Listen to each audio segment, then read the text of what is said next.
Proving your marketing ROI shouldn't be a guessing game. But when results are hard to track, it's difficult to know if your marketing strategy is working. Meet CallRail.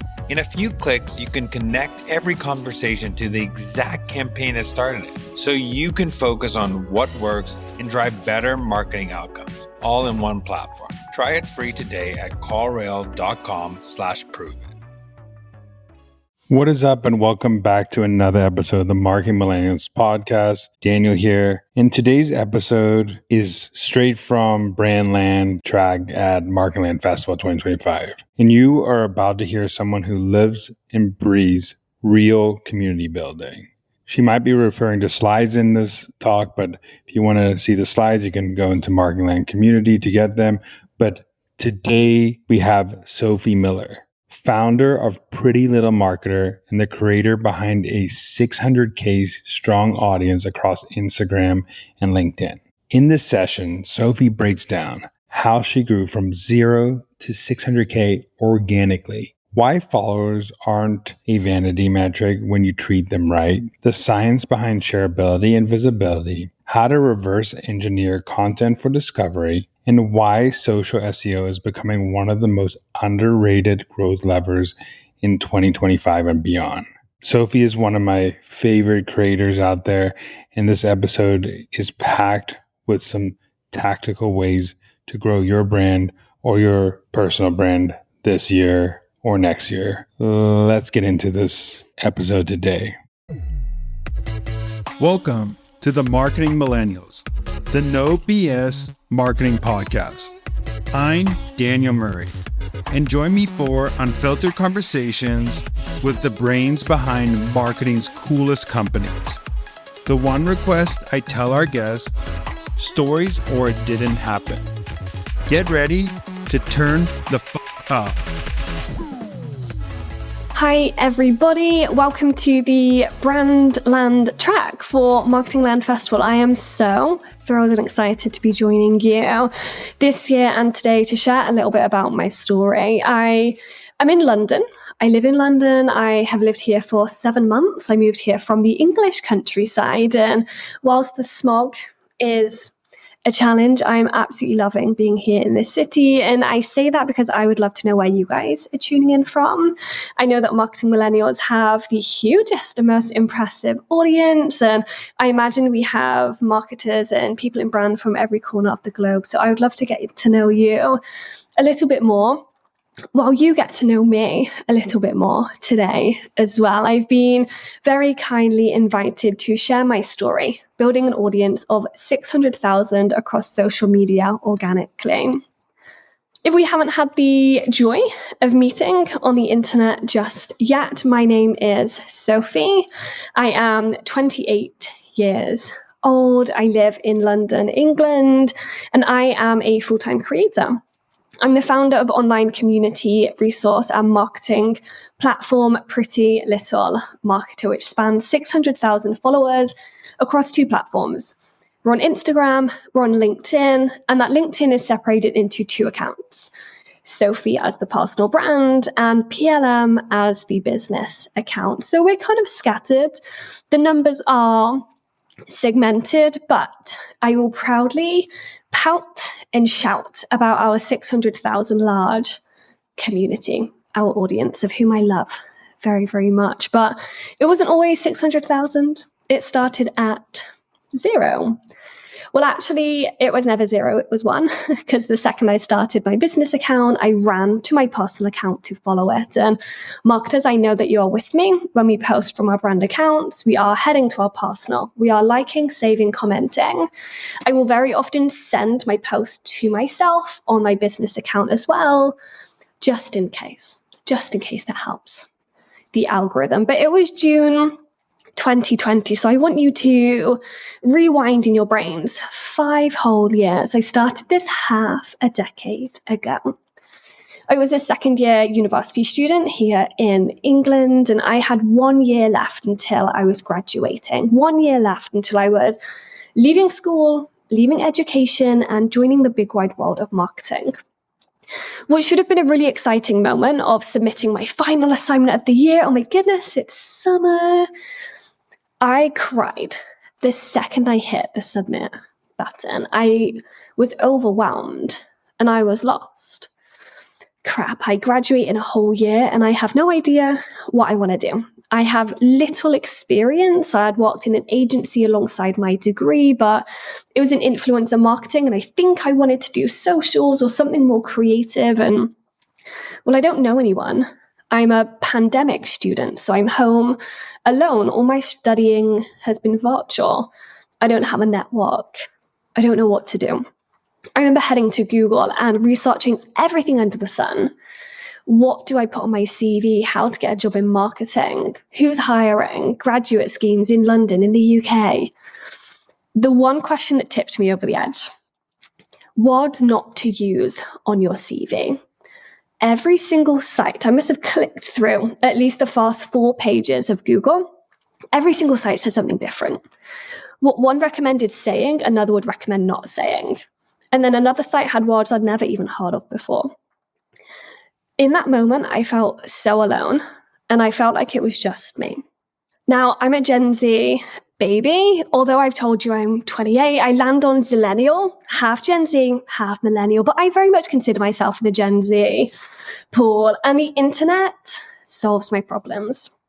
I head to Instagram, opened up a new account at Pretty Little Marketer, and I just started posting. Every single day. I posted every day for the past year. Monday, Tuesday, Wednesday, Thursday, Friday, Saturday, and Sunday. And now the content was nothing special. You can see from my slides on screen that I was, and I still am, no designer. At the time, it was just me, Canva, and a dream. I was sharing my journey. I was talking about the campaigns that I thought were cool. I was rounding up articles that I was loving. But what started with a hunt for a solution, a community, some help, a desire to connect over something shared, this overwhelm and this love for marketing, and a want to listen and learn from the peers and the people further ahead than I, followed with an audience of 1,000 in 1 week, 60,000 internet eyeballs across Instagram and LinkedIn only 6 months later. And now, half a decade in, I threw myself my own birthday party. My parents would tell you it's my only child syndrome, but PLM, my business, turned 5 in June, and I threw a birthday party and invited all of our brand partners, our community, and the peers and creators that I absolutely love. And I had the best time reminiscing on half a decade of being a creator and connecting people in marketing. For me, it's all about a culture of advocacy and never passive watching. I think that's one of the reasons why when I share my story and I speak of 600,000 followers, all of these big numbers, that's what I'm most proud of. They're not just 600,000 passive followers. We can assume that at least a quarter of them are inactive. If we say that the next quarter are double accounts because you follow me on LinkedIn and Instagram, the number gets smaller and increasingly less impressive. What I'm proud of is that these are followers, advocates, community members that are still here. Many of our most engaged audience members joined us in 2020, 2021, 2022, and have been with us for years, virtually or in person. I'm all about community. But I think that we get caught up in this follower hate. You don't need followers, you just need community. Oh, follower count, vanity metric. I do community. Community is my whole job. It consumes my life and my being. But I still want and I still need followers. You still need followers. Followers play an important role, and I don't think they're a vanity metric when you treat them right. Your followers can become your community advocates. They might share your content, they might buy your products, but most importantly, they are the people that trust your recommendations. Your followers are your community, eventually. They are your amplifiers. And marketers, we are business builders. They are your future customers. I think the magic happens after the follow button now. Once someone follows you is when you can really begin to build your relationship. You can nurture them, you can provide your value, build deeper trust. You can guide them towards your offers. But how do you get them there? Before you nurture anybody, before you do the good stuff that I'm sure you're going to learn so much about through this festival, you need to solve your visibility problem.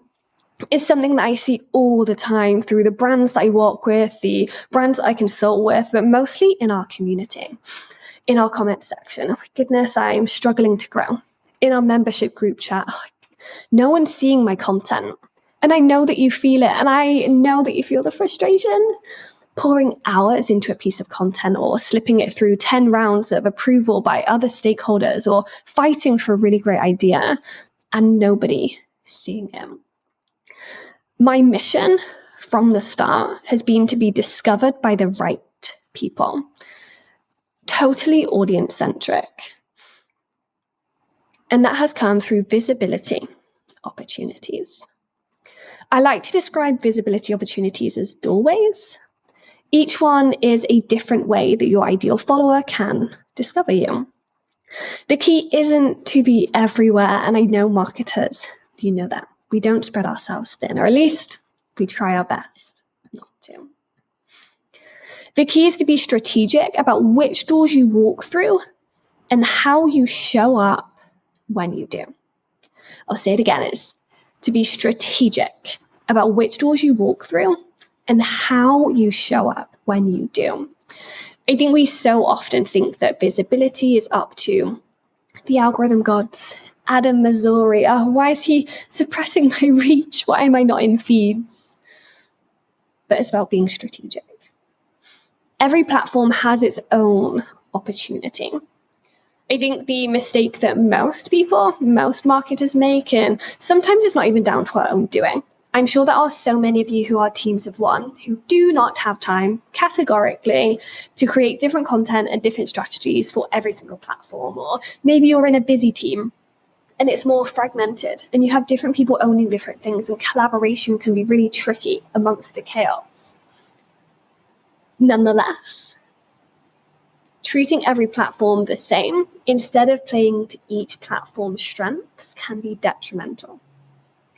When I design for our platforms, for context, I post across Instagram and LinkedIn. Those are the two platforms that I feel and believe are best for my mission and our audience and the content that I create. I always think with my end goal in mind. Who are we using as our vehicle for growth, and where are they? Visibility is not about adhering to platforms or algorithms or ranking rules, although understanding how the platforms that you use and how they work is going to be really important here.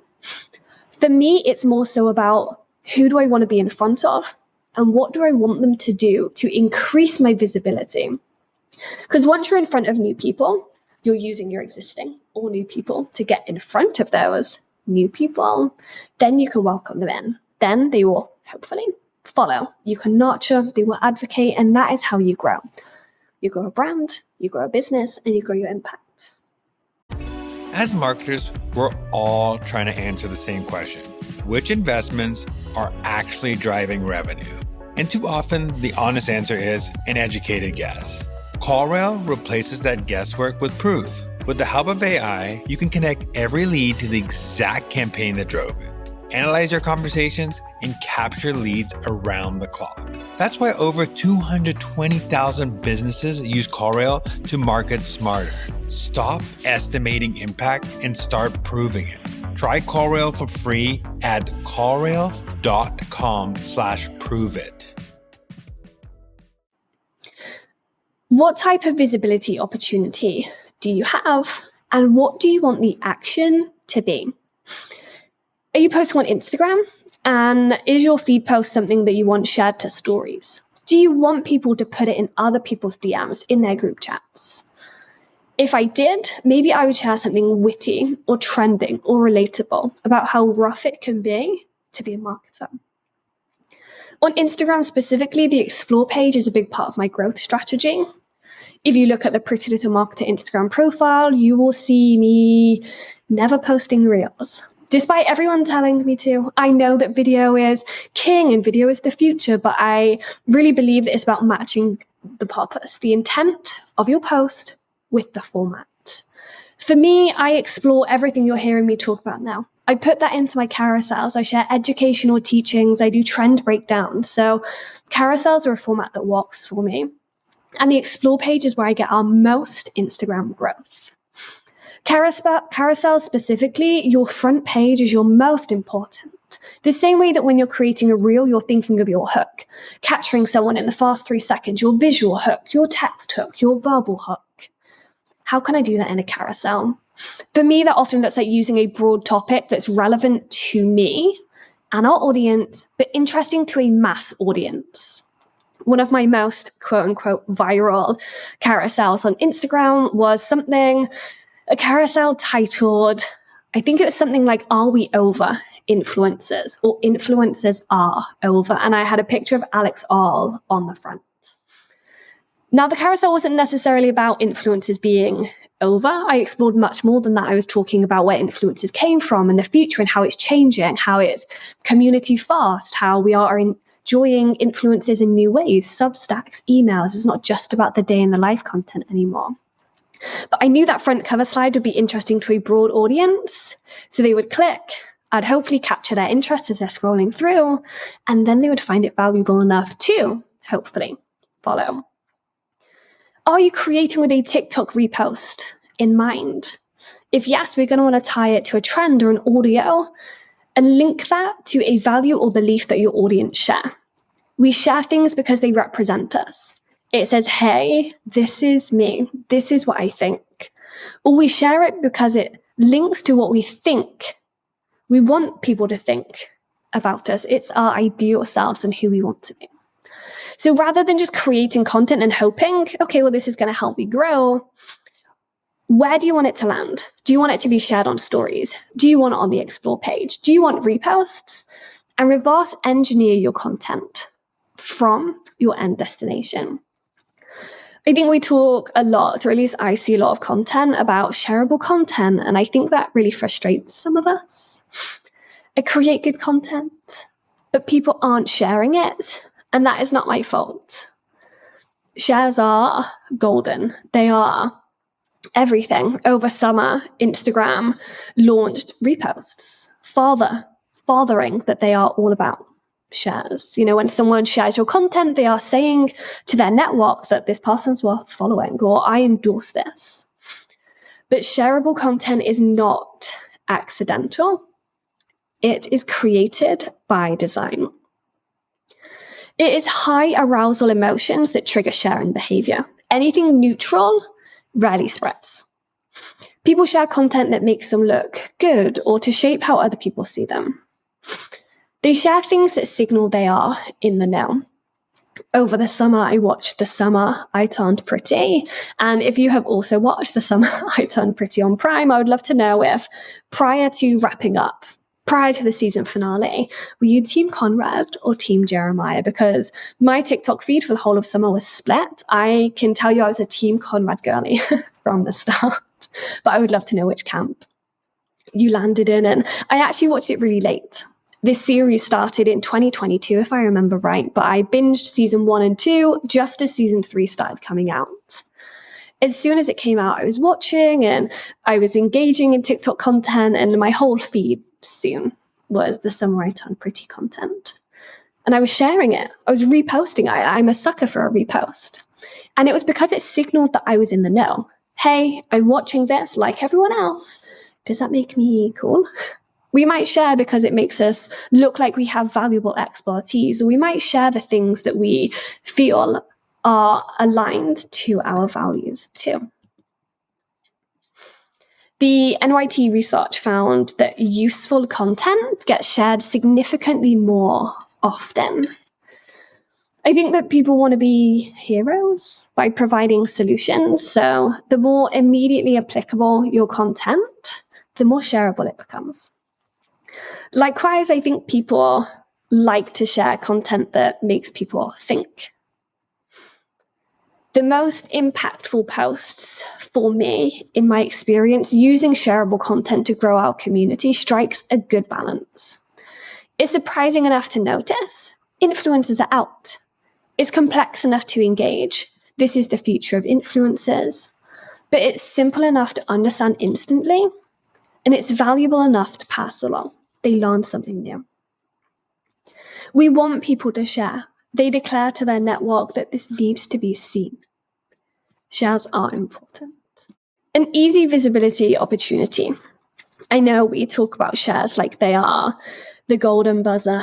They can go viral. It's the answer to everything. And I think that shares are really important, but equally, I'm learning more and more that optimizing my social search and working for social SEO is fast rivaling that in my approach to growing my audience and my community. Our ideal followers are already looking for what we offer. They just don't know about us yet. So optimizing for search on every platform, individually, ideally, is really key. So if you're unfamiliar with social search, it might look like using keywords in your captions. When people search for what you share, what are the most likely words that are going to be in there? Freelance, marketing advice, growth tips. We want to create content around trending topics in our niche. And most importantly for me, when it comes to my kind of social SEO strategy, is answering the questions my audience is asking Google or ChatGPT or typing into search bars. Answer the Public is a really, really great resource for this. You get 3 free searches, and you can go in and you could type in, say, a keyword. For me, might be social media advice or just social media. It will come up with a big circular graph of the who, what, when, where, how, every question that people are searching in relation to this. Maybe then I would step back and consider where someone might search for that. I find what I search for on Instagram different to what I might search for on TikTok. On Instagram, I might search for a restaurant to find their page to book. Whereas on TikTok, I might search for reviews, people that have been there, or recommendations in that location. So first, considering what they're searching, but 2, considering where they might be searching and how they search differently has been a really important part of my strategy, especially in 2025. I do this a lot on LinkedIn now. 2, LinkedIn are trying. They're often late to the game, aren't they? But it seems that they are really trying to up their social SEO and the kind of value in their search results. And for many of you building your personal brands, if you want to be known as a certain thing or an expert in a certain space, I think using LinkedIn SEO keywords, answering the questions that people in your audience, your peers, potential clients are looking for, the type of content they would want to see to convert or get in touch, get involved. I think that on LinkedIn is a really underrated strategy and something I'm thinking about for my growth strategy going forward. Shareability is a science. I can tell you which of our pieces will get shares and which might get less. But as feeds become more saturated and it's harder to go to your audience in their feeds, maybe showing up in their search might be the second next best option. Now, once someone lands on your page, visibility for me is only half of the battle. Once they're on their page, it's kind of like walking into a store, walking into a shop. I'm walking down the high street. Oh, that shop window looks cute. I'm going to go in. They've pulled me in because I've seen something that catches my eye. Now my in-store experience has to be good enough to get me to buy, stay in the store long enough to see something that I like, or just have a good enough experience that I'm going to want to go back or advocate. For me, I am very passionate on our social profiles about removing every possible barrier between discovery and following. So that looks like making your bio crystal clear about what you offer, or creating something that I like to call thin content. And on screen now are 3 examples that I've shared on LinkedIn that I would consider to be thin content.